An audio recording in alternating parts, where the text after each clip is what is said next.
It's really intimidating with all this awesome musical talent we just played, but I'll do my best. It's called Broke. But we'll never be broke, she said, even when our pockets are turned out and wallet lies gutted because we're wealthy in spirit. We have stockpiles of pride and chests full of hope. Till have to build bigger jails to house our hearts, or begin taxing happiness because we refuse to play the fugitive, setting rich dreams on the lamb. We refuse to be outlaw kings and queens trying to bury those shining treasures under triple X's. She said, "Wear your crown jewels wild and free," which sounded to me like old scars and facial piercings, dreadlocks and tattoo sleeves. And a little older now, I can sort of see. Cash poor, I still manage to pay the bills in filigree, having realized long ago that self-confidence is a real secret to mastering alchemy. No, you don't have to fake it. I don't want any of your pity or applause. I see it, I don't care. I'm just up here to waste your time. But I'm gonna read something that's newer, and it's like a remix of a piece that I wrote for Genesee Towers. This is like after it blew up, how I felt about it. Towering symbol of what? I forget. Vacant, vaulted bank in a broke city. You represent the old paradigm. For years, barricaded streets caught chunks of concrete falling off facade slabs, basket woven boxy across a skyline, but no longer. Like you, our insides felt laced with red tape and blasting caps. Like you, we were sneered at, reviled. Like you, we've been built up just to be torn down. Modernist monstrosity lying in a heap. Even though we can replay your death from every angle and will be plucking pink insulation guts from tree branches until spring, the news coverage of your implosion will not save you from being forgotten. After the last truckload is hauled away, the Art Deco softness unearthed on the horizon will not replace your imposing presence, but will give us room to breathe. And maybe that's all the spark we need to ignite a new path and finally rebuild this carved up city in our own likenesses.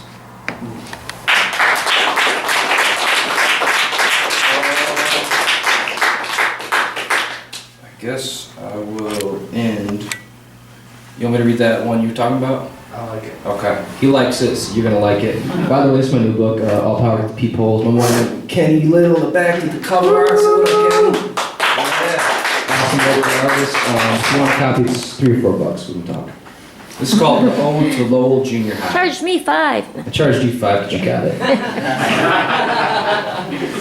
A little kid in the 90s. I'd carpool down Franklin Avenue on school days, past St. Vincent de Paul's and the auto parts shops, past the drive-through liquor store and the little ice cream spot to the old Lowell Junior High.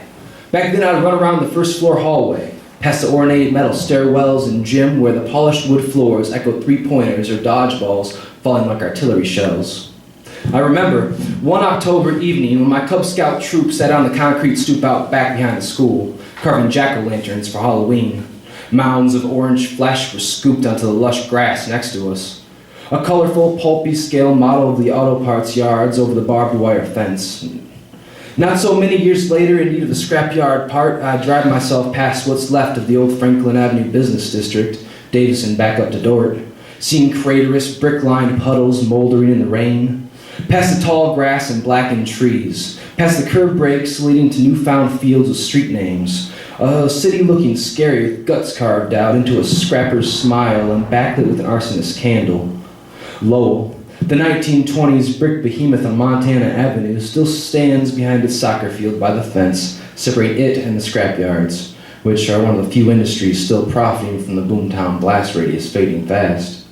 The leveled foundations of factories where ground zero followed, or the leveled foundations of factories were ground zero, followed by the now withered business districts they supported and the spectacular schools like Lowell that seem a distant past. Lowell, vacant for a few years now, is adorned with graffiti flourishes and boarded windows rivaling its architectural high points.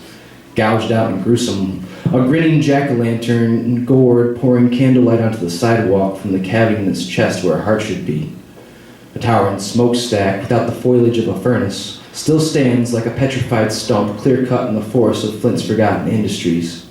This school's present includes its inside smashed for quick cash like a mineral resource.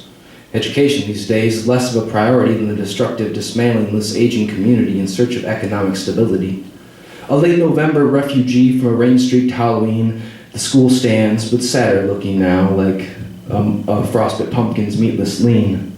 Like much of Flint, the only place the school still vibrantly exists is in its former students' collective memories. Even a few years can be too long for an asset to sit. And the only question anyone thinks to ask isn't how can we learn from the past, but how much longer before they demolish that thing. So thank you for letting me stumble through that. And I want to thank Al for being an awesome host today, and I want to thank Ken for his awesome time here that he gives us every month, and I want to thank you for watching at home, and I want to thank you for clapping. Peace.